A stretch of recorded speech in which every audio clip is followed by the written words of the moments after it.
Coming to you live from the JRE Tobacco Aladino Mobile Studios, it's the Cigar Pulpit.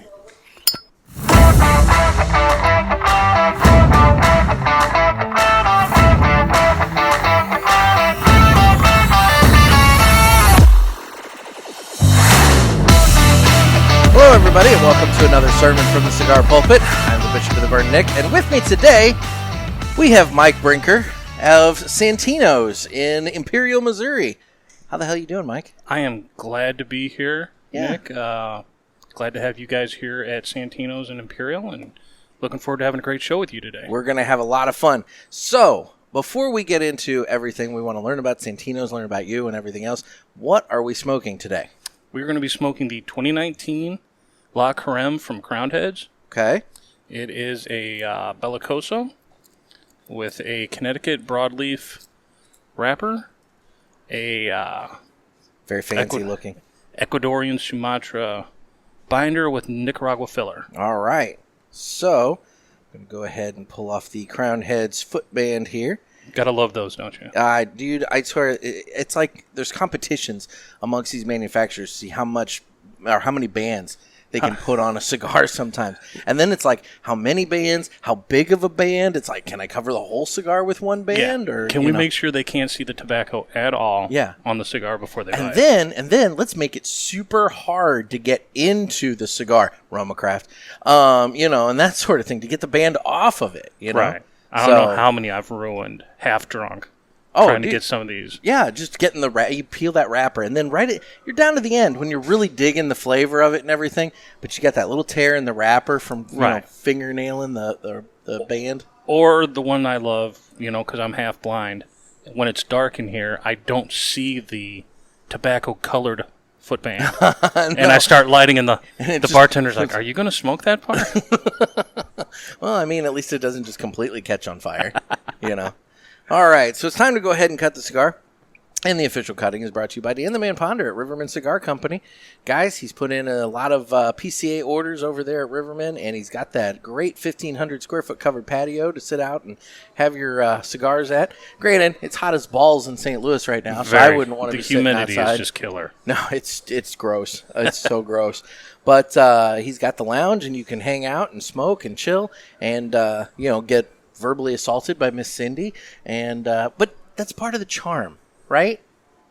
Yes, charm with a capital C. It's one of those things. Miss Cindy's one of those people that, when she's picking on you, that means, she know that she likes you. You can't smoke in St. Louis without experiencing Cindy. No, it's just not. You've never smoked in St. Louis. You haven't smoked in St. Louis. But anyway, he does do mail order as well, so if you're not in the St. Louis area, you can give him a call and get a box of cigars, accessories, or whatever you want sent to you right away, so he can be your brick and mortar if you're not in the St. Louis area or if you don't have a brick and mortar. But that's Riverman Cigar Company of Crestwood, Missouri, and it's now time to go ahead and cut the cigar. And no schmuckus. No schmuckus. Now, is that because I warned you ahead of time? Yeah, probably. So, all right, we're doing the straight cut on this La Creme Bellicoso here. Now, I will say, I never clip off enough. So I typically do a little bit and then have to go back later to take off some more. Right. It's just you really got to watch it. Now, this cap, I've noticed, is a bigger cap. Okay. So you can take off a nice chunk without being too worried. But, yeah, I'm always the same. You can always take a little bit more. Yeah, exactly. You don't want to take too much, just a little bit. All right. So cold draw time on the La Creme here. See what's what. Really good draw. I might have to take a little bit more. That might be my and guys, let's be real. That's the whole point of the cold draw, is not just to get like flavor notes and things like that. It actually is to try and see if you have an issue. Test the draw. Yeah, exactly. Because before you light the thing, you can tell if you have a draw or not. So that's the whole point. And if you wait till you're halfway through it and then try to fix it, you're going to screw it up. Yeah. And you've also wasted half the cigar at that point. Right. You pissed yourself off to the point. Exactly. It is a good draw, and it's a good... I'll admit I'm struggling here because I had Subway right before, and I do have a nice espresso martini that bartender Stephanie made for me. And I had to take a sip off of that because it was very, very full, and it would have sloshed everywhere if I wouldn't have. So right, don't need that right getting there. flavor notes of espresso martini off of this right now. That might be a great pairing that we can think about in the future. You know, it might. So why don't we go ahead and get this thing fired up and get going here so that we can get into conversation. So, all right.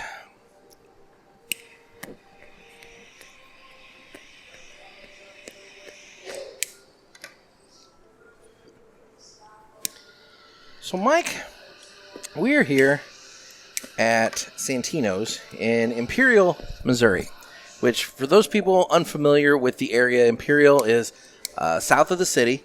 It's like south of South County. It's about as far south as, you can go and be in civilization, I think. Yeah. Yeah. Until Festus. Yeah. But who wants to go to Festus, Not me.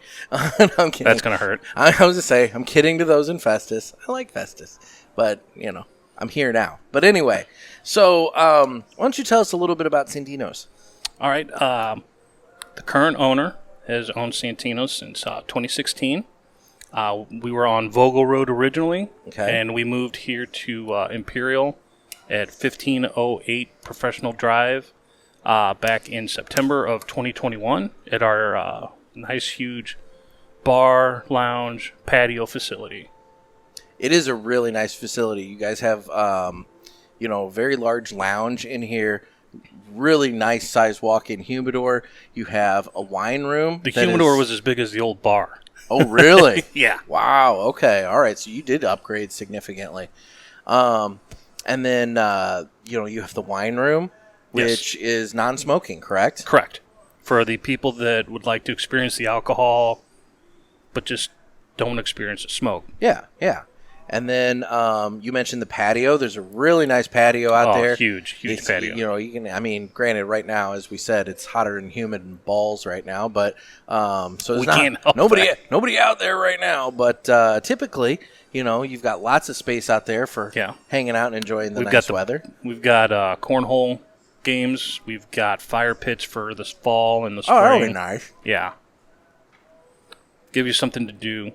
And I'm going to say this. And it is dog-friendly out on the patio. Oh, that's good. I'm going to say this. In terms of places that I've been, cigar places that I've been, you guys have some of the cleanest bathrooms.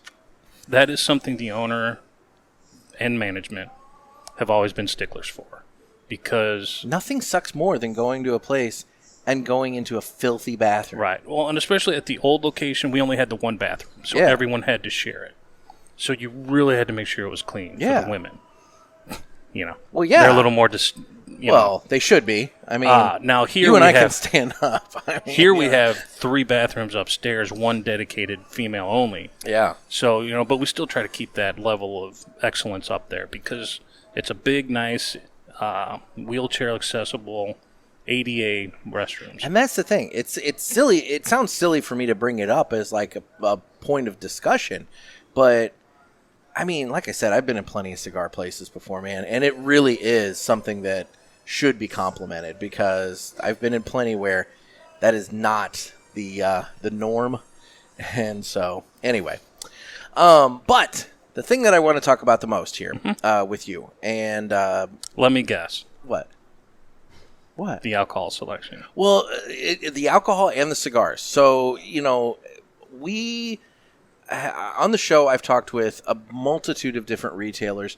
Typically, they end up being the local cigar shop that you go in, they have the humidors, they have the lounge, and they might serve some alcohol, maybe a little bit, but you guys really have a good mix of a great large walk-in with a great selection, but then also an extremely expansive bar with, I mean, I don't even, how many different bottles do you even have up there? Do you even know? Well over 500. I mean, it's ridiculous. Yeah. It's super impressive to look at, but, it's one of those things. So how does one cultivate a collection like that and then, determine what's moving, what's not, and what to bring in to add to it? Basically, you have to develop a really good relationship with the vendors. get on their good sides and buy the stuff you don't want to get the stuff you really do want. Sounds a lot like cigars. Yeah. But then a lot of those that you didn't want, didn't think you would ever need or sell, turn out to be hidden gems that pop later on, or you realize, hey, this is a great, inexpensive daily drinker. Yeah. And then all of a sudden everyone's drinking it.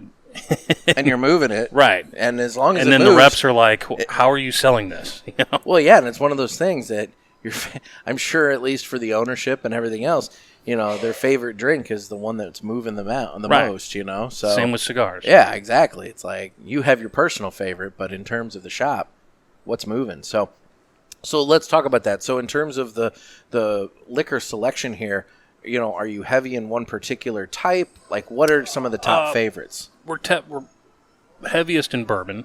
Okay. Then would be Scotch. Okay. Followed by the tequilas and probably the rums and Irish whiskeys after that. Okay.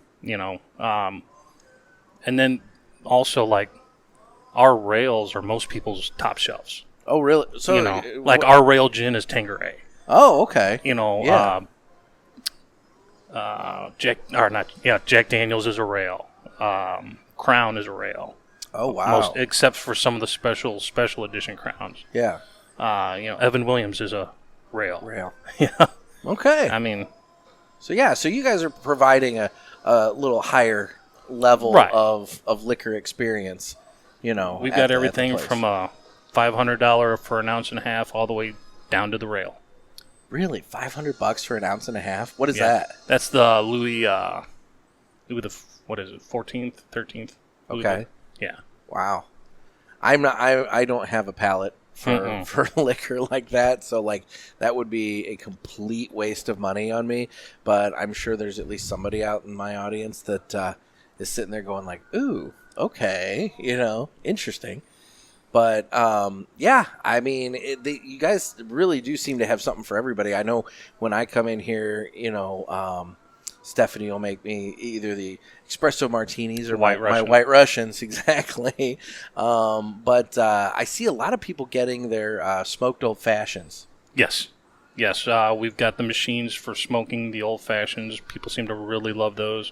I'm not a smoked old fashioned guy myself. I mean, everyone's got their preferences. Yeah. Like, when I drink a bourbon, I like it on an ice ball. Yeah. Because I like it a little bit chilled.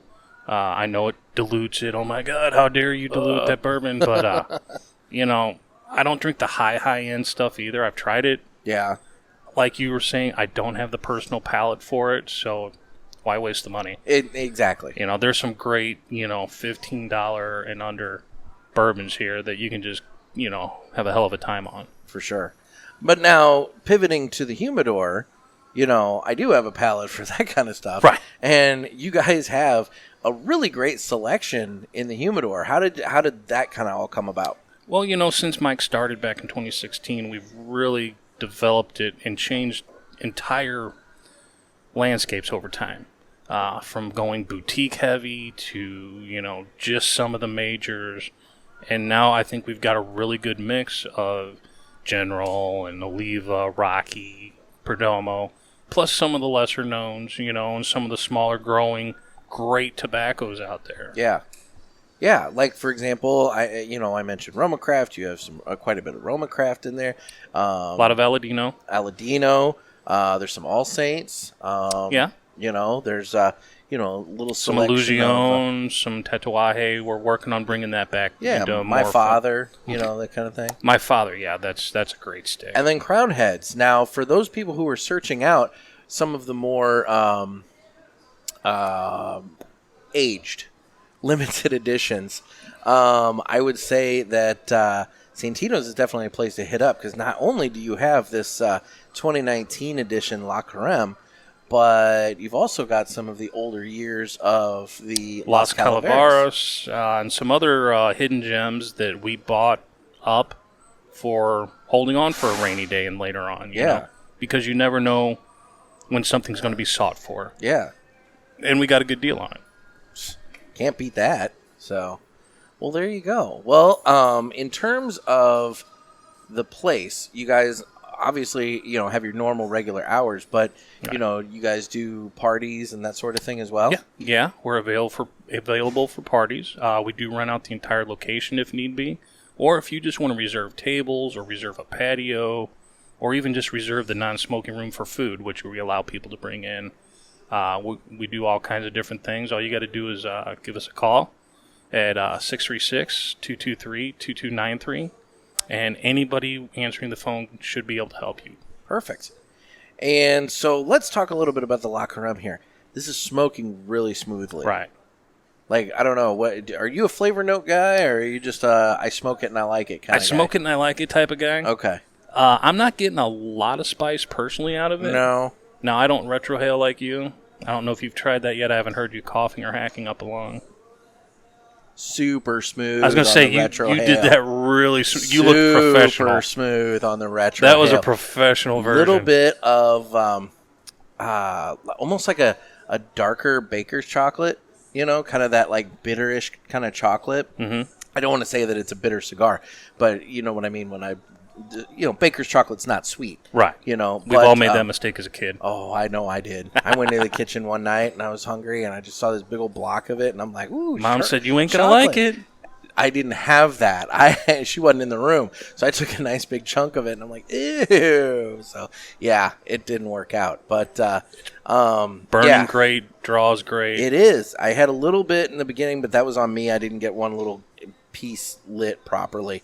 But, it's burning really great. Draws great. Smoke production's been nice. So I've been happy with it so far. So now let's talk a little bit about you. When did you, to start with the standard question. When did you get into cigars? I started smoking cigars probably around 2008. Okay. I was a late bloomer to the cigars. Well, so am I, so that's okay. Yeah. 2018. So, I'm even later than you. I started heavily smoking, I would say, 2 to 3 times a week back in 2012. Okay. When I found Cindy back in the day. Mm-hmm. And, that's when I got hooked on the whole atmosphere and brotherhood of cigar smoking. Yeah. That's the thing. It's finding the friends and hanging out, and you've kind of got your little personal, almost like Cheers, It's right. Like that place where you walk in and everybody knows your name. It's like with anything else. If you have the wrong experience at the beginning, you're likely to lose them. For sure. Which is something, I've trained a lot of our people on with trying to find a cigar for the first-time smoker. You wouldn't hand this to a guy who's never smoked a cigar before. No, this is not a first-time smoke. Although, to be honest... They could handle this now. Now. Maybe not when this is 4 years old. I was going to say, maybe not when it first came out. But now, with the age on it, it's very smooth. And obviously, it's not spicy at all. No. To where, you're going to slit your throat or anything on it. So, actually, they probably could enjoy this right now. But you just got to really watch how you handle a new smoker. Totally. You'd hate to ruin them right off the bat. The thing is, some new smokers have that kind of mentality of, I've heard that the lighter the color of the cigar, the easier it is. And we've got some heavy hitters in there that know full well that's not the case. I'll give you a perfect example. The Perdomo Champagne. I've heard so many people say, first-time smoker, try the Perdomo Champagne. That's one of the highest, nicotine content cigars. Dude, the amount of head buzzes and rushes and stomach aches that have come from first-time smokers smoking that Perdomo Champagne and thinking that it's a nice, easy cigar. It's not. No. There's a lot of strength to that cigar. Yeah. And that's also the Hoya de Nicaragua CT. Yeah. Tanya. Well, that's a heavy hitter with a Connecticut wrapper to smooth it out a little bit. Exactly. That My Father Connecticut, the CT. Let's be real. The first 2/3 of it, they're pretty smooth and mild and creamy and everything. Then you hit that final third and you hit those tips and, man, it just pops. And all of a sudden you've got a spice bomb on your hand for the last third of that cigar. If you're not, experienced or waiting for it, that's going to smack you in the face like a fish. It really will. It really will. So, anyway, in terms of finding a good cigar for smokers, what are you telling your staff? I try to give them the standard questions to ask everybody. Is this for you, first of all? Yeah. Yeah, that's true. do you smoke often? If so, what do you like to smoke? And then, the most important question is, what's your price point? What are you looking to spend? Yeah. And where are you going to smoke it? I've had a lot of people say, I want an Ashton, or I want, a My Father, and I'm going to the golf course. No. Yeah. No. Yeah. No. I mean, those are great cigars, but certain cigars need to be smoked in more of a controlled environment, in my opinion, than others. And if you're just going to be swinging a golf club and slamming beers, and you're setting it down on the grass and whatever else, it's like factory smoke. Take 2 or 3 of these cigars for the same price. Yeah. Enjoy them, and then smoke this one in the lounge afterwards. Exactly. But those are the types of questions I like to ask people. Well, and that's good to know, because the thing is, the last thing a consumer wants to feel like is that their lounge or their shop took advantage of them. Right. And that's what I not to like get on a broader subject or anything, but that is something I'm a little concerned about with some of these brands that are coming out with these, $100 cigars and things of that nature. It's like, I'm sorry, but like, the new Rocky might be great. The Unicorn might be great. This $300 Oliva might be the freaking best cigar I've ever had in my life. But I'm sorry, I can't imagine that any one of them is worth $100 to $300. Right. And I'll never know. Unless someone hands me one. Bingo, exactly. I'll never know, right? Because I'm not going to pay it. But I'll say this: the most I've ever paid for a cigar was $50, and I didn't know it was $50 until I got the bill. And when I got it, I had buyer's remorse, and I felt like slightly taken advantage of with it. And so, like, I have a negative opinion of that cigar because of the price point on it. And I always make a point to note to the customer that we can hit any price range. Yeah. Pretty much. I mean, that's the bonus of having such a large humidor. For sure. Unless you want a specific cigar and you lock us into, like if you want an acid. Well, all acids are pretty much priced about the same. There's really not much we can do. You're not getting a $50 acid. Right. And I could charge you $50 and you're not going to get a $4 but, acid. Yeah, that's true. I could charge you $50 for it, but it's not going to be, any more special than that $10 one. Right. Yeah. So, okay. So, in terms of Santinos as a place versus, like I was talking about earlier, the kind of neighborhood shop and that sort of thing. You guys, because you have, the bar and everything else with it, I would imagine there's certain differences and benefits and challenges that you have to deal with and handle. Can we get into some of that? Sure. Like, what are some of the differences? I mean, obviously, you have to have a bartending staff. Correct. Staffing differences are a lot more. This isn't something that one owner and a helper can run. Yeah. But one of the benefits is with that extra help and with the bar, our hours are usually later than most any local, just neighborhood lounge. We're open more or less bar hours Thursday through Saturday. Okay. And even, Monday, Tuesday, and Wednesday, it's like 10 o'clock, and then Sunday it's 7, depending on the crowd. Yeah. And then, but I would also think that, having that bar, not to get into specifics, but, you have to have the staff, but the bar provides the revenue to help pay for that staff. Right. The secondary income to a cigar shop is important. Yeah. First of all, it'll keep them there smoking. Yeah. Maybe an extra cigar, which over 365 days really throws in a lot more money. It introduces a lot of people that weren't expecting to smoke into cigars. True. A lot of girlfriends, a lot of wives have been trying some of our flavored. I've noticed that you guys get couples, and not even just couples, but groups of females coming in and hanging out, which is something that you don't tend to see at cigar shops too terribly often. They're more likely to give it a shot here. Yeah. And it empowers them, really. They get that, hey, look at me, Yeah. And then a lot of them have transferred onto a more natural tobacco, too, which is really nice to see. Yeah. And sorry, I just literally my train of thought just derailed right there. In terms of the challenges, though, like what are some of the, obviously there's benefits to having that secondary income and everything else, but like some of the challenges that you have to deal with. Some of the challenges, especially early on when the owner bought the place, was transitioning from people who just wanted to sit around and smoke cigarettes and run off the cigar smokers to, a good mix of, we get a lot of people who just come for the drinks. Yeah. But it's not a sling 'em and buckets of beer type bar. You know, everyone here is you got the same attitude of the local lounge. Like, you don't have we've got all craft beer, stuff like that. And that really helped get that mix of probably 80% smokers, 20% non-smokers. Okay. Same on drinking. A lot of people will just have a lemonade or a water or a soda. Yeah. Which is just fine.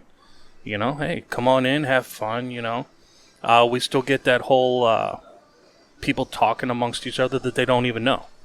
That you get in the local, neighborhood shop. Exactly. It's not standoffish. Because it is just one kind of big room. Right. It's obviously segmented into tables and little conversation areas. And especially the bar area, the actual bar, tends to lend itself more to the, hey, what are you smoking? Yeah. Hey, got any recommendations? This is what I like type deal. Mm-hmm. Which is nice because, that's where a lot of us really start expanding our horizons on cigars. For sure. And it's also where we meet those cigar lounge friends.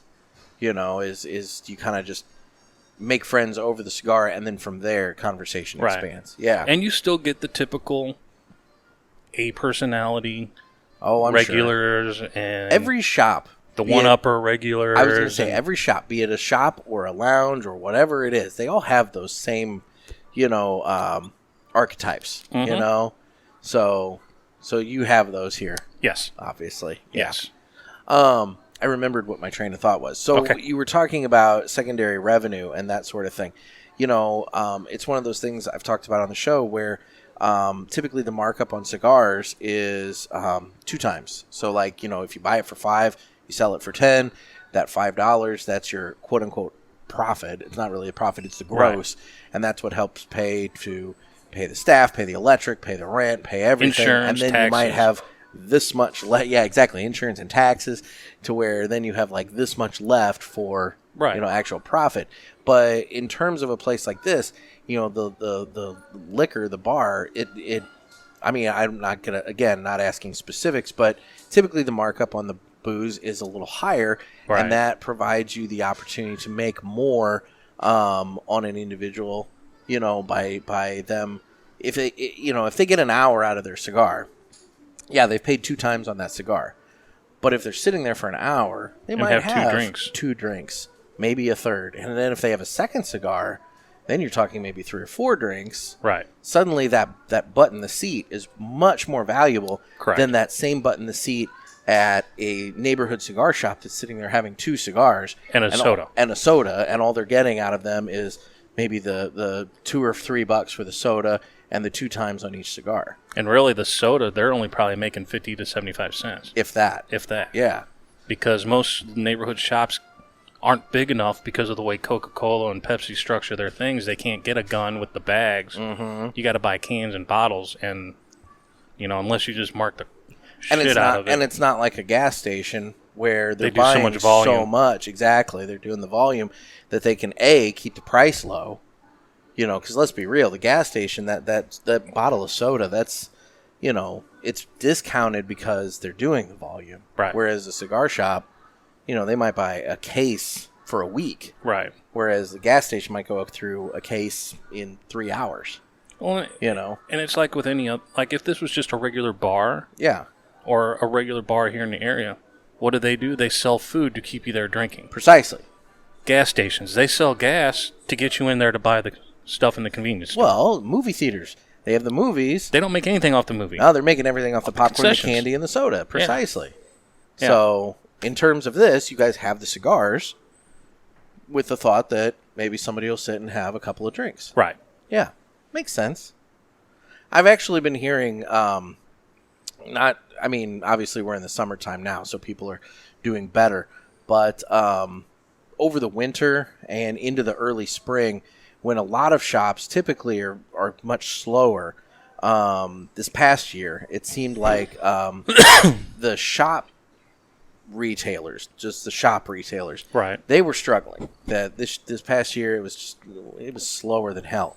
But from what I gathered, it seemed like the places that had a bar or more of a liquor presence in their business, that they were doing all right. Yeah, that they did just fine. We stayed strong all through the summer. Yeah. Our lower month was April, May. Really? Yeah. A lot of graduations, a lot of traveling. People are busy. People were busy. Yeah. So it has nothing to do with the weather. Right. So they much were as buying just the life. cigars. Yeah. They weren't coming in and drinking because they had graduation parties. They had graduations. They had, we're going to take that first trip of the summer or spring break. And then once the summer leveled out, back to normal crowds at night, with the alcohol. And, the cigars stayed steady because, if anything, it's too hot sometimes to go out and smoke like today. Oh, yeah. No, it's just hot and gross outside. But see, that's where it's nice that you have a really nice air-conditioned lounge that you can come and hang out in.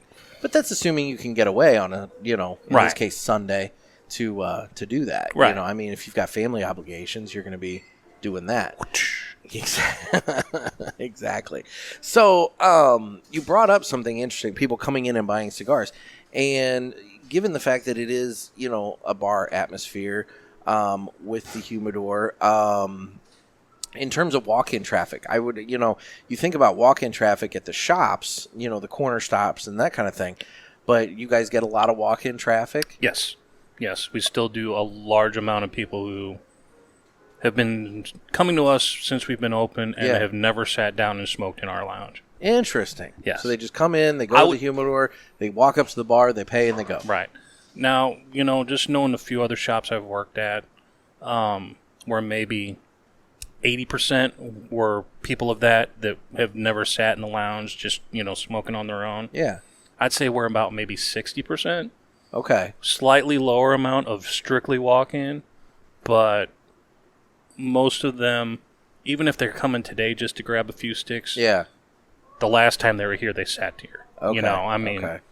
But we still get the strictly, especially during the week. Yeah. Early in the mornings. Well, not early, but when we open. When you open. Those people during the day are almost always just grabbing their sticks to go home. Interesting. Yeah. Because I know a lot of shops really thrive and, need those walk-in people to survive. The guys in the lounge, everybody thinks the guys in the lounge are the ones supporting the place. The guys in the lounge are not the ones supporting the place. It's the guys that come in, grab their sticks, and go. Right. Those are the ones that are really doing the heavy lifting on keeping a cigar shop going. Right. So I find it interesting that you guys maybe have less of that, but I guess the supplementation of the alcohol helps kind of mitigate the lesser amount that you have of that, and then probably also lift you up even further. Right. It allows our seats to make what they need to make in a given day. Whereas a lot of neighborhood lounges, those you can't use the simple science of a regular retail space. Yeah. Where each chair has to produce so much money a day. These actually have to produce. Interesting. Yeah, no, exactly. I mean, well, and it's a large footprint that you have here. So correct. Obviously, rent's important and everything else. So, you got to do what you got to do. Yeah, especially if, the whole point was to get a standalone building. We don't I would want think that neighbors. would be important. We didn't want neighbors. He wanted to buy the building. We're not leasing it. Okay. He bought the. Yeah. We renovated it all ourselves. So. Yeah, I would think that would be important because neighbors with cigars just tend to not work. No. Unless I get it. Unless it's a retailer. It ain't gonna work. Well, and I get it. I mean, let's be real. The smoke permeates, and some people don't like it, and whatever else. I mean, unless you've got a vape shop next door, to where like they've got their thing and you've got your thing, Although I guess these days it could be a pot shop, I was gonna say, or a pet shop maybe. Oh yeah. I mean, bunch of puppies and goldfish going around with a nicotine high. Just running into the glass. It's funny you say that. I find that like dogs are really attracted to cigar smoke. Really? Yeah, like when I've been around dogs and having a cigar, they like to hang out and just kind of sniff the air and get the different, things. And I've seen, in the parishioners group, we've had some folks that'll post pictures and things like that say, that they've got their dog that's their smoking buddy, that when they're having their cigar, the dog comes out and sits with them and stuff. Well, you got to think about the science of it. A dog can pinpoint so many. Oh yeah, their sense of smell is way better than ours. They're like extremely retrohaling our secondhand smoke. Yeah. Ooh, cinnamon. Ooh, something different. Manure. Yeah. Manure. Exactly. It's farm. It's a barnyard. That's what it is. Barnyard. Very good. Well, so you mentioned that you've worked at some other shops. How did you come to Santinos and kind of give a little bit of what do you do here?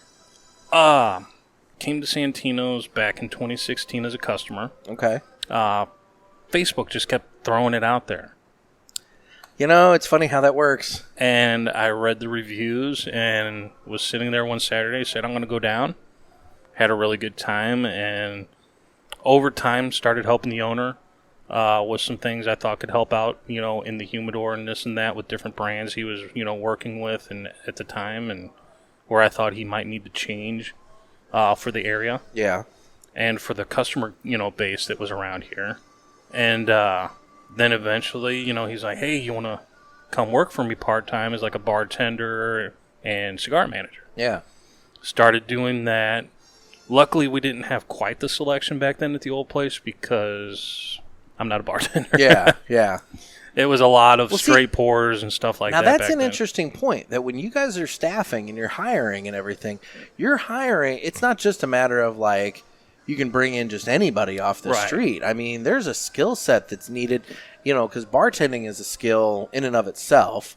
Then when you have 500 bottles of all kinds of different varieties, you need to know your stuff. And then on top of that, you have to have at least a modicum of cigar knowledge as well. Right. Now, we look for that, but obviously in this day and age, we got to do a lot of training. Yeah. And when it comes to that, we've been doing a lot better with people that don't have any experience whatsoever.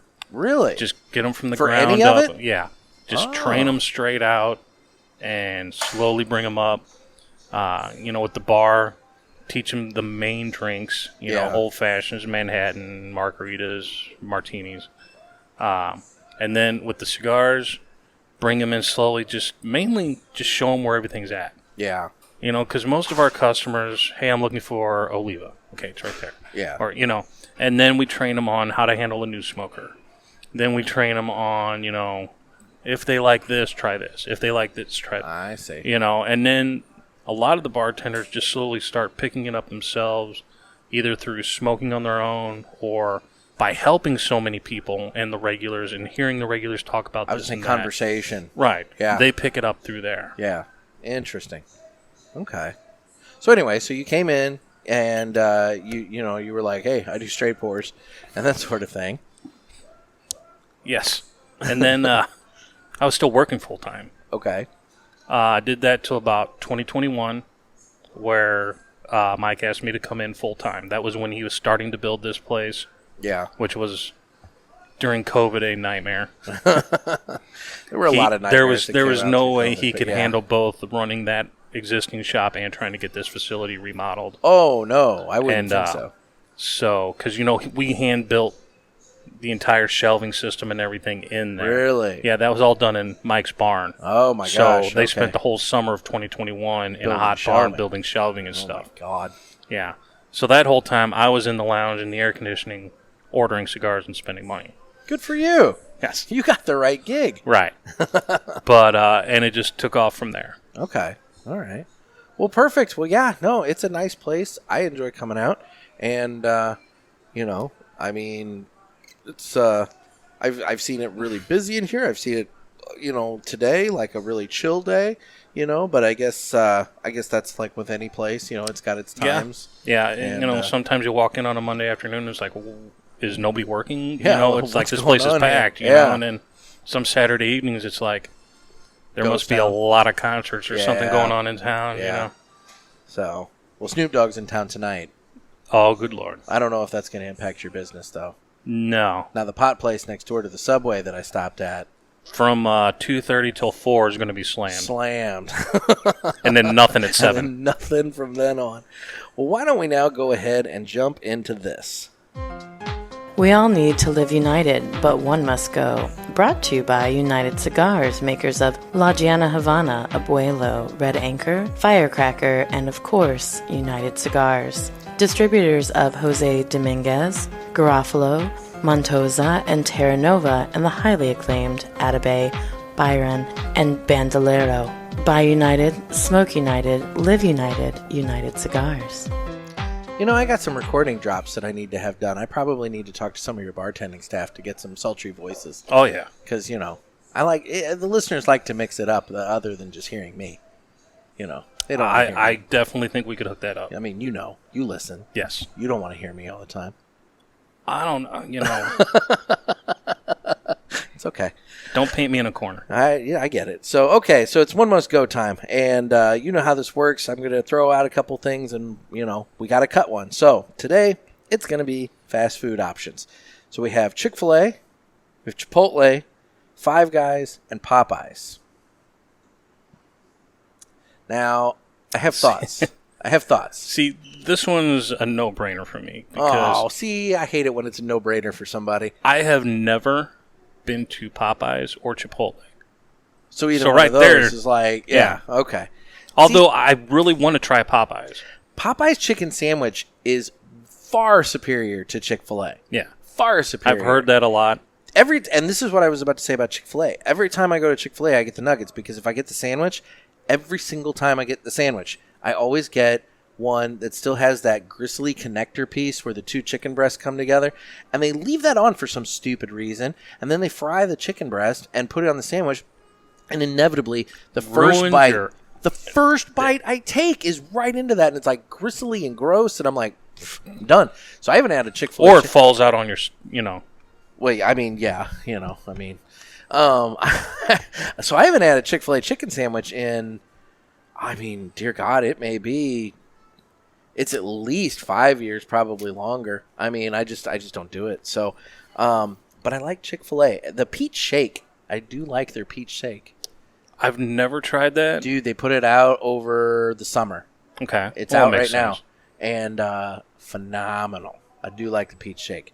Chipotle, I like Chipotle a lot. My kid likes Chipotle a lot, so I can't cut that. Five Guys. I like Five Guys. But every time I go there, I feel like I need a coronary I'm going to have a coronary when I leave. Right. Because between the burgers and the fries, I mean, dude. You pick up the bag of fries and the fries fall out because there's so much grease. The bag is practically clear by the time you get it because it's just so greasy. And then there's Popeyes, which again, I just said, their chicken sandwich is far superior to Chick-fil-A, and I really like it. So, this is a little bit more difficult, but I'm going to go with Five Guys. I'm cutting Five Guys. I'm going to go with Chipotle. Okay, that's fair. You Because you want to have the chicken sandwich from Popeyes. Right. I want to have that. I'd like, when I feel like spending $40 on a burger and fries, I like Five Guys. That's the other problem with Five Guys is it's like I need a freaking bridge loan to like go and do it because it's just Calling so Chase expensive. Bank, I hey. know. It's like, hey, I'm going to Five Guys. Okay, we'll extend your line of credit another couple grand. I mean, it's just ridiculous. But I mean, and don't get me wrong, they have that one burger there with I get it with the cheese and the bacon and the barbecue sauce, and it's delightful. But again, I feel like shit when I'm done eating it, and it's expensive. So I'm going to go ahead and cut Five Guys. But, yeah, that's where I fall. Okay. The One Must Go segment was brought to you by United Cigars. United we smoke. So I'm about halfway through my La Creme. Yeah. It's just a really good... I'm trying to pinpoint. I would say medium light. Yeah. I'd go medium minus. Yeah. It's mild plus, medium minus, somewhere in that range. Like you said, I think 4 years ago, I don't know if this would have been appropriate for a new smoker. These days, I think this would be that first one I would give them after a Connecticut. Yes. Like, okay, you've had a Connecticut, you've tried a Connecticut, you like the Boom. Connecticut. let's move you up and let you try, a Maduro and that sort of thing. And I think you could do that. Yeah. This Definitely. one. This version. Right. But you guys have plenty of these Right. still, right? So, yeah, we've got a lot of boxes of these still. And, that's another important part of what I do is, like some of your other guests that own shops, you've got to smoke your stock. Inventory. You got to move. I can't just sit there and, here's what I like. No, I got to smoke everything. Yeah. Because I got to see what's smoking good. Does something need to be moved? Yeah. Because of the humidification system. Do we need to get some fans pointing a different way? And that's something that I think a lot of shops don't pay attention to. See, we've got multiple sensors throughout there that we can see at any one time. Yeah. Even off-site, where is the humidity hitting? Okay. Because, if you've got a shop and you're not rotating your inventory around, then you're going to have some product that's perhaps over-humidified, some that's under-humidified, some that's just right. Right. It's like you got to move it around so that the same stuff isn't just getting blasted with humidity constantly. Right. Because, as much as we redesigned this place to fit our market and what we need to do, there's still no perfect airflow. Yeah. There's just no way unless you got millions and millions to spend on a little humidor, so it requires a lot of air movement, the proper humidification, and just getting a little lucky here and there, and, trial and error. For sure. Well, why don't we now get into the Villiger Entertainment segment? And that's brought to you by Villiger Cigars. That's Villiger. I'm gonna. So I hate the way I say it. I need to get a sound drop from somebody that knows what they're doing. But Villiger Cigars, guys, they're a great brand. They are really big overseas. They've been making their break into the North American market for about 8 to 10 years now, but it's a slow growth. And so they're wanting everybody to try it. So if you haven't tried Villiger Cigars, go on over to Villiger's website and check out the store locator. Find a store near you that carries them. I really do enjoy a lot of their line, but the new one that they just unveiled at PCA, the 1888 Nicaragua, was a fantastic cigar. I still have that Miami Toro that's at home. I haven't tried that yet, but the Miami Lancero from last year was a great smoke, and I can only imagine the Toro is just as good. But guys, they've got all kinds of great. The La Libertad, I love the La Libertad. Great smoke. So if you are in the market to try something different, try something new, look up Villiger Cigars, and you won't be disappointed. So this is the point when we talk about things that we've been watching. And what have you been watching? Something great I caught Friday. Okay. I caught a great classic Irwin Allen disaster movie, The Swarm, 1978. Caught it at the very beginning, which, that never happens. No, that rarely happens. Star-studded. I started looking into it. 8 Oscar-winning actors were in this movie. Really? Yeah. Michael Caine, Olivia de Havilland, Henry Fonda. Just on and on and on and on. And it's a swarm of what? Bees. Bees, okay. And, a lot of these disaster movies, especially back in the 70s, there'd be 15, 20 people killed. I was figuring it up. There was about 40,000 people killed. Holy cow. Because these bees took out a nuclear launch site facility.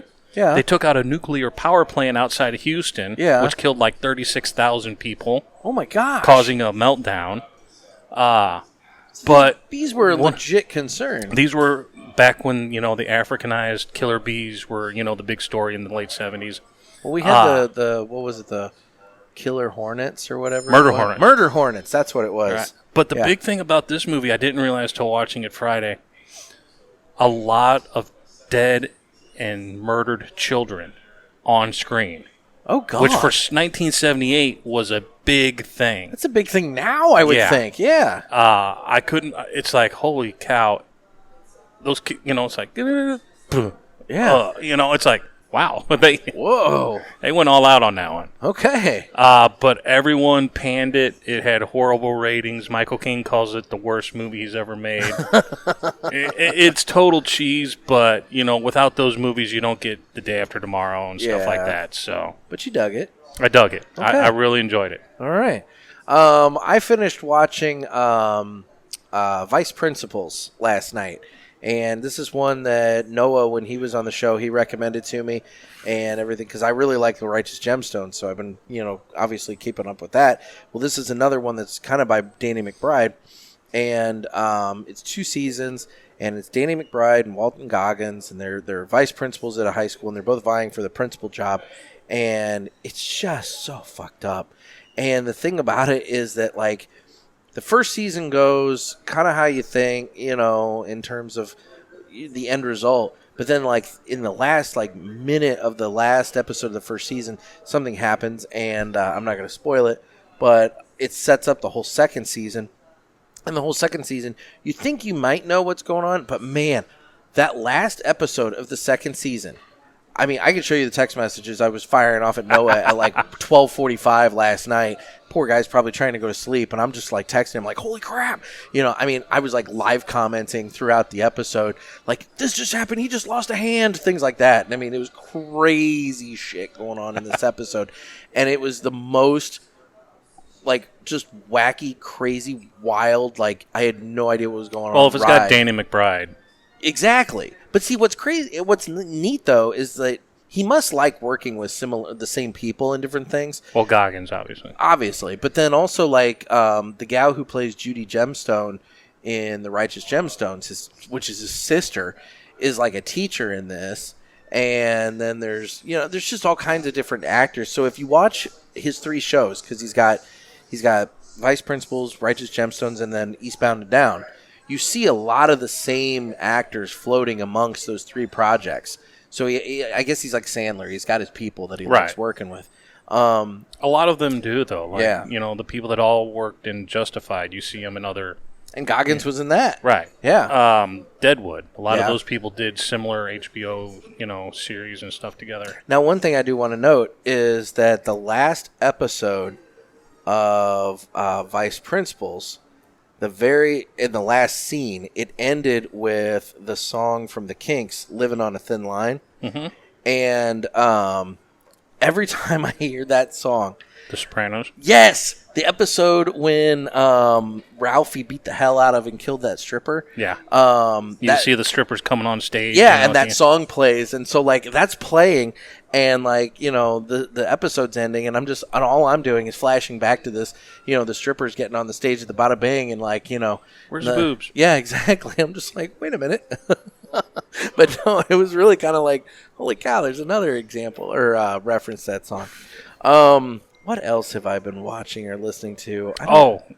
Another thing with Danny McBride. Yeah, you've got to track down his first movie that he made. Okay, with the help of. I can't think. Will Ferrell found it and helped get it produced. Okay. And distributed. The Foot Fist Way. Oh, yes. Great movie. He's a Taekwondo instructor.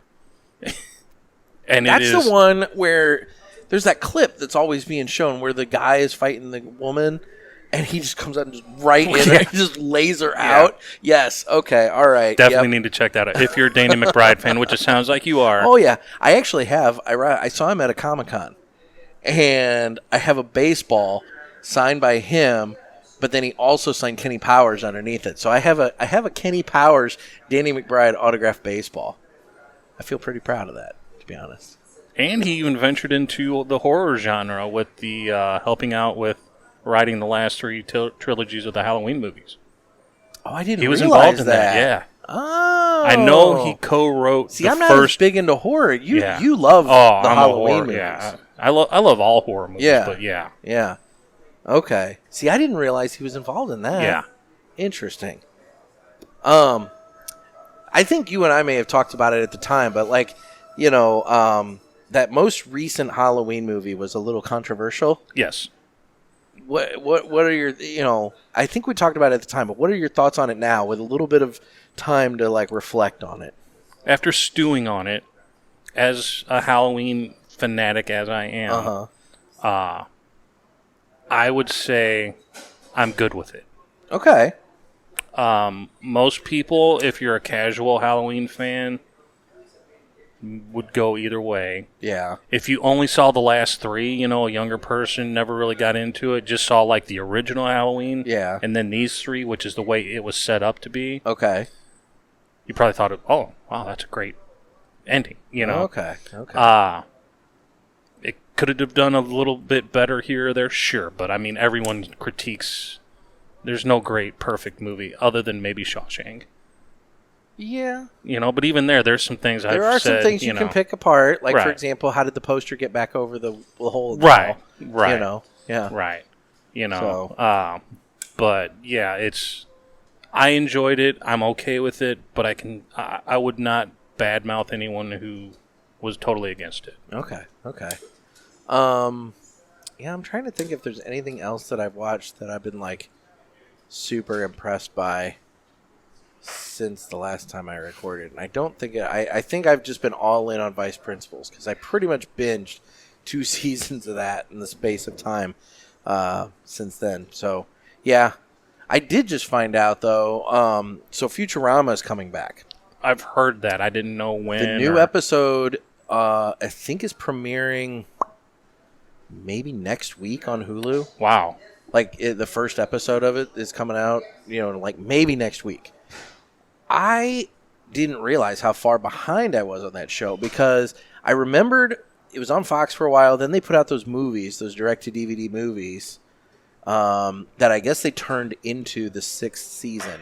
They chopped them up into, like, different, parts, and they turned it into the 6th season. I didn't realize that there's, like, another 4 seasons worth of episodes that were on Comedy Central. Yeah, that I didn't watch. As much as I love adult animated comedy, Yeah. never got truly as into Futurama. Oh, I love Futurama. I was more heavily into like American Dad, Yeah.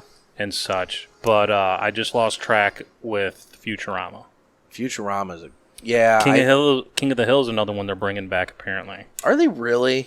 And this is going to be like Bobby's an adult, Hank's really? old. Yeah, from what I've read. That'll I could be wrong. Interesting. Okay, that could be interesting because I really do. King of the Hill is one of those shows that at the time it was on, I was not old enough to fully appreciate. Right. But since getting older and watching it now, I'm like, holy shit, this is hilarious. Right. Father of the Year. Yes. And then, so that's interesting that they'd be bringing Bobby as like the guy. That also might be able to be how they get Brittany Murphy's character kind of off the stage because that was speaking of unfortunate. That's another show I've been watching a lot of lately. What's on the Vice channel is Resolved. Oh, I've never heard of this. It's basically about they've done the guy who created McAfee and Brittany Murphy, Heath Ledger. It's about these internet sleuths is what they call themselves. Okay. That try to piece together what they think really happened with these, not just simple overdoses or this or that, was there something missed and all. No, a lot of it's just crap, Probably. You got to take it with as much. Now the McAfee guy, there's a lot there. Right, that one, and that was like the first one of the season. That's nefarious, right there, man. Yeah, but some of them have more. Brittany Murphy, I think, is just a sad case. Right. Yeah. But some are like, this one recently was about a Hollywood insider who was shot to death in Beverly Hills. I can't remember her name. Okay. But there was a lot of stuff that wasn't done correctly from what they showed. Yeah. And like through Freedom of Information Act, they're showing, police reports and this and that, and it's like, they did what? Wow. It's like, who who did this person piss off? Interesting. But it's a good show. Resolved. That and Dark Side of the Ring. Oh, I watched that. I love Dark Side of the Ring. I watched that on Hulu, and I don't know if the newest season has made it to Hulu yet, but I've been seeing. Well, if they have that, then they probably carry all of the Vice stuff. So Resolved. I'll have to look for Resolved. RE in parentheses, and then Solved. Okay, all right. I'll look for that. Because I really do like Dark Side of the Ring. Yeah. They really get in there and give you the story. Yeah, the last one of that I watched was, it would have been the last episode of, I guess season 3, which was the steroids trial. Oh, yeah, that was a good one. That was a good one. This season, a lot of wrestlers that I, as a moderate fan and follower, had not heard of pretty much any of these people. Okay. But the stories where they fit into the timelines, I'm like, oh, this was during, this person's time, and they're obviously all tragic. Well, yeah, I mean, if you're going to be on Dark Side of the Ring, it's probably it's not because you're doing great, Yeah, it probably didn't end well, but my time period with wrestling was in the 80s, obviously, as a kid. You get the Hulk Hogan rock and wrestling, WWF era. And then I got back into it in high school there with the Attitude Era and the whole, WCW, WWF fight, and whatnot. Right. And once Vince McMahon bought WCW, I kind of was like, I'm out, you know. And it just kind of went from there. And I can't get into the new stuff, the current day. Right. Stuff. And some of the stuff, if they didn't hook you while we were in that age in the mid 90s, you're driving, you're in high school, and a lot of those Friday night and Saturday night specials, you got stuff to do. Yeah, exactly. And they just girls lost to pursue and things like that. Right. Yeah, exactly. Where are we going to get alcohol? Yeah. Yeah, no, you're right. Sorry, Mom, I didn't say that. No. Anyway, all right. Well, why don't we now go ahead and I want to do a super fight. We haven't done a super fight in a while. I am unfamiliar with the super fight. Super fight is when you have two characters, random draw, and they have two attributes. And basically, I'm going to tell you who's fighting, what their attributes are, and then you and I are going to debate who's going to win this fight. So, we have, first of all, the Pope. Okay. Who is 10 stories tall with frost breath. Okay? He's going to be taking on Darth Vader, who's a hypnotist and can breathe fire. Okay. So who wins between a 10-story tall, frost-breathing Pope versus a hypnotist Darth Vader that breathes fire? So many bad Catholic jokes are coming into my mind with the frost breath right now. And that's bad because I am a Catholic. But, well, then you can make them. That's fair. Okay, you want me to go first? I mean, yeah, go for it. What are your thoughts? I am leaning towards Darth Vader. Yeah. Because he could hypnotize the Pope, regardless of the size, I'm assuming, to do whatever he wants. And I don't care what you do. You can throw the biggest iceberg at a volcano, and the lava's going to melt it instantly, pretty much. And see, so it's true. Fire over ice, and size is big, but and that's the thing. Can the Pope just come along and just smash Darth Vader real quick? Right. You know. I mean, that's feasible. Right. But it's and does he have the power of the Holy Spirit behind him? I mean, it is the Pope. I mean, if anyone, that was not one of his attributes, so I'm just going to have to. But see, it's kind of fair to say that Darth Vader's got the Force. I mean, that's kind of part of the character. Well, then you'd have to say he has the ability to move very quickly. Oh, and he could theoretically stop the foot coming down to him, too. So, yeah, I think I'm going to agree with you. I think Darth Vader is probably the winner here. And the fire over ice thing is probably the biggest component of that. Right. That, if they're breathing at each other, at some point, one of them's gonna lose air. And Darth Vader, he's pretty messed up, but he's got the mechanisms behind him. Yeah, whereas the Pope's just he might just be one big acetylene torch. And the Pope's just an old guy. Yeah. His lungs might not be able to keep as much going. So yeah. But I do think that the height gives the Pope a little bit of an advantage, at least initially. If you go back to Marvel movies, look at when Ant-Man went extremely large. Yeah. He was not able to... He's stumbling around a lot. It's he's very slow. Right. Yeah. No, that's true. That's valid. All right. So I think we're going with Darth Vader on... and go back to the Bible itself. David versus Goliath. You know what? And right there is the perfect... Smackdown on the Pope. right there is that. So Killed by his own Bible. Darth Vader comes along with his fire breath and just takes down the Pope. Anyway, see, I like the super fight. It's ridiculous. Yeah, I really do like that. All right, so now why don't we go ahead and hear about My Monthly Cigars? This would normally be the time that I give some information about My Monthly Cigars, but I've hired that out this week, so take it away. My Monthly Cigars is a premium cigar subscription service. It comes in a variety of different size boxes at affordable prices. Use offer code PULPIT and get free shipping on your first box and 20% off any items in the online store at mymonthlycigars.com. That's offer code PULPIT. Thanks. That drink has kind of all come together because I've let it sit for so long, and it's strong. Oh. I like it. It's there's some oomph to that. I like it, but it's good. It's got that nice espresso creaminess, Yeah. and everything to it. So Give you a little pep. exactly. I'll wake up. And with the smoothness of this cigar, I goes bet it really pairs It does well. really well. Yeah. No, this. It's the best part of coffee and chocolate. And the cigar is a nice, like you said, medium minus, mild plus, very smooth, easygoing cigar, and I'm digging it. It's good.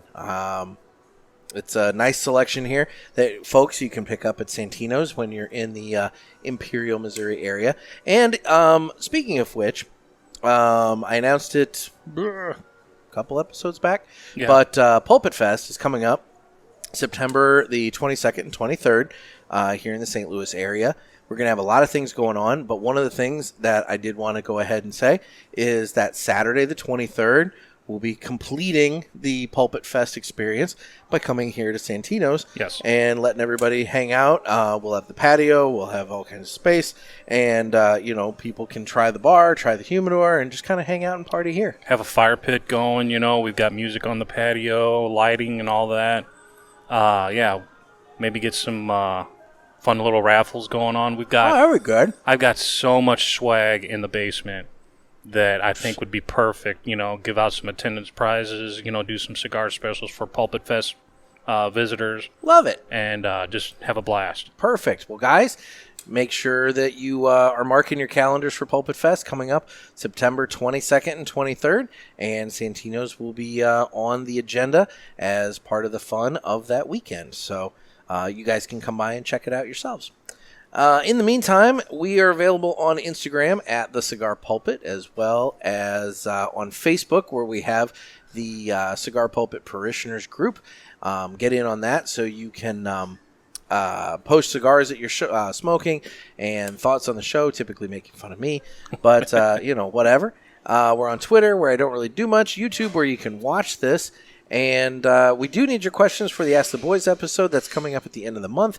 Area code 863-874-0000. And where can people find out more information about Santinos?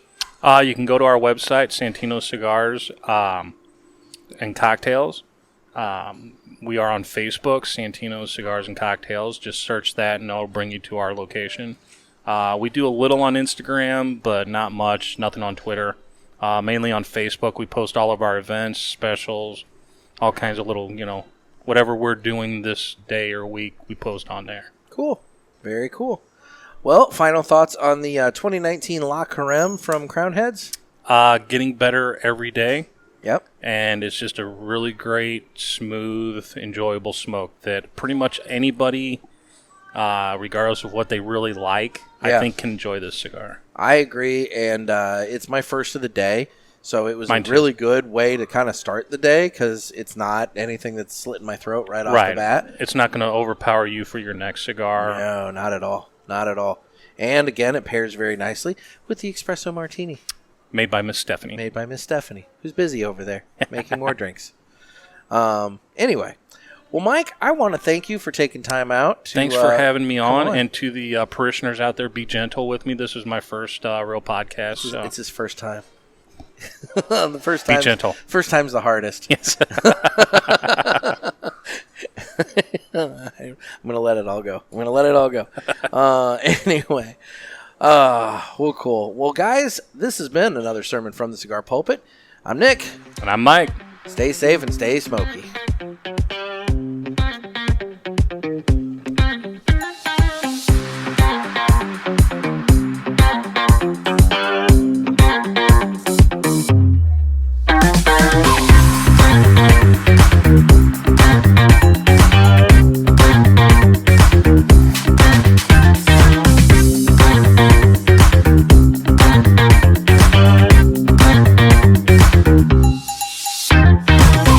I forgot that I turned that up for something else, so that was really fucking loud. I didn't know if that was like supposed to be the over talk where like at the news at the end, where the music's playing and they're just like blah blah blah blah. No, we could have, but it was up so freaking loud we couldn't have. So now they're just getting this little Easter egg where I'm outing myself at the end of that. I turned that up for I think it was the One Must Go or the MMC ad, and I totally forgot to turn it back down because the levels on my intro outro are so high that that's on me. So if I blew out your speakers, guys, I'm sorry. Oh, you're good. Take it easy.